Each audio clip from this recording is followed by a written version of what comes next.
మిర్యాలగూడ గౌడ సంఘం ఆధ్వర్యంలో సర్దార్ సర్వాయి పాపన్న జయంతి ఉత్సవాలను స్థానిక గౌడ భవన్లో ఘనంగా నిర్వహించారు. ఈ కార్యక్రమానికి ముఖ్య అతిథులుగా MLA Battula Lakshmareddy, municipal chairman Chilukuri Sudha బాలకృష్ణలు హాజరై పూలమాలలు వేసి ఘనంగా నివాళులర్పించారు. తొలుతగా సాగర్ రోడ్లోని సర్వాయి పాపన్న విగ్రహానికి గౌడ సంఘం నాయకులు పూలమాలలు వేశారు. అనంతరం ఆ సంఘం నాయకులు మాట్లాడుతూ సర్దార్ సర్వాయి పాపన్న పోరాట స్ఫూర్తి అన్ని వర్గాల ప్రజలకు ఎంతో స్ఫూర్తిదాయకమని, సర్వాయి పాపన్న బహుజనుల రాజ్యాధికారం కోసం పోరాడిన మహోన్నత వ్యక్తి అని కొనియాడారు. సర్వాయి పాపన్న ఆశయ సాధన కోసం ప్రతి ఒక్కరూ కృషి చేయాలని కోరారు.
అణగారిన వర్గాల బానిస సంఖ్యలను పెంచడానికి ఎన్నో ఉద్యమాలు పోరాటాలు చేసి ఎంతోమందిని కూడగట్టి అన్ని వర్గాల ప్రజలకు అండగా నిలిచారు.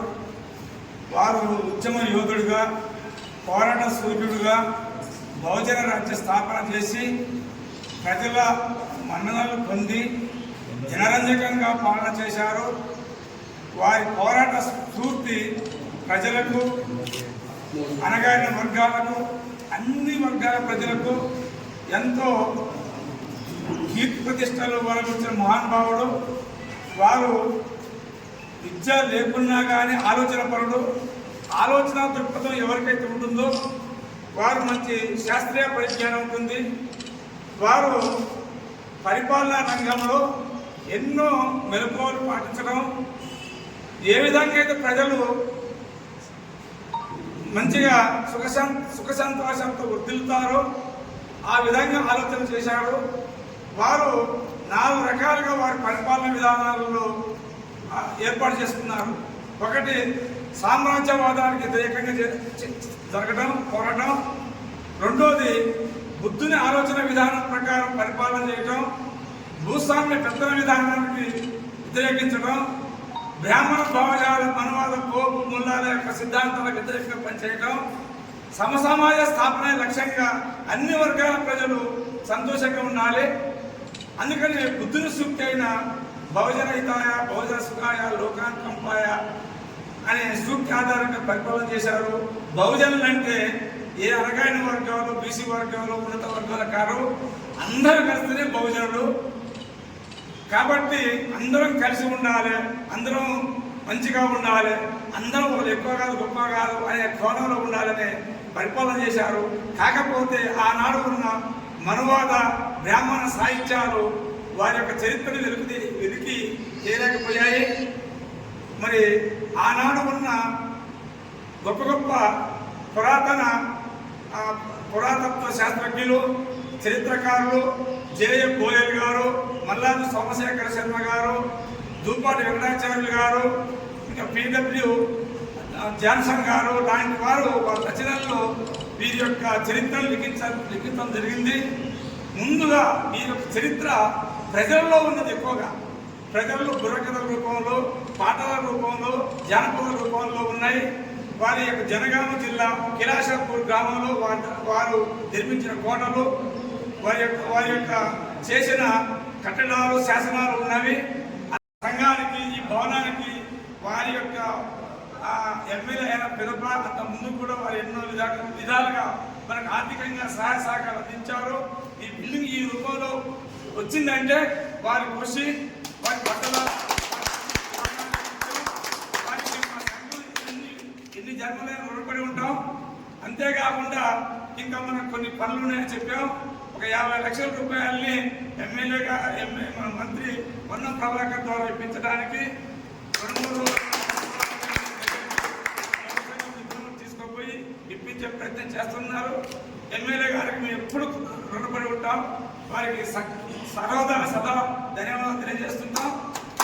సర్వాయి పాపన్న గారు జయంతి జరుపుకున్న సందర్భంలో మరి దీనికి ముఖ్య అతిథిగా ఎమ్మెల్యే గారు వచ్చినారు. సొంత భవనమైన గౌడ బిల్డింగ్ భవనంలో ఈ కార్యక్రమం చేయడం జరిగింది. ముఖ్యంగా ఈ రోజున ఒకటే సందేశంగా మాట్లాడుతున్నాం. 350 సంవత్సరాల క్రితమే భోజన రాజ్యాన్ని స్థాపించినటువంటి పాపన్న గౌడ్ గారు మరి ఈరోజు 350 సంవత్సరాలు దాటినాక ఇప్పటికి కూడా నేటికి కూడా బహుజనుల జీవితాలు ఎక్కడేసినా కూడా అక్కడ ప్రభుత్వాలు కూడా ఉన్నటువంటి జనాభా దావాస ప్రకారం ఆ విధంగా ప్రభుత్వాల ఫలాలు కూడా బహుజనులకు అందే పరిస్థితి లేదు. ఖచ్చితంగా ఈరోజు మరి నరేంద్ర మోడీ అని చెప్పుకుంటున్నటువంటి బీసీ ప్రధానమంత్రి చట్టసభలో భారతదేశంలో బీసీ రిజర్వేషన్లు తీసుకురావాలని పాపన్న గౌడ్ గారి జయంతి సందర్భంగా వారిని కోరుతా ఉన్నాం.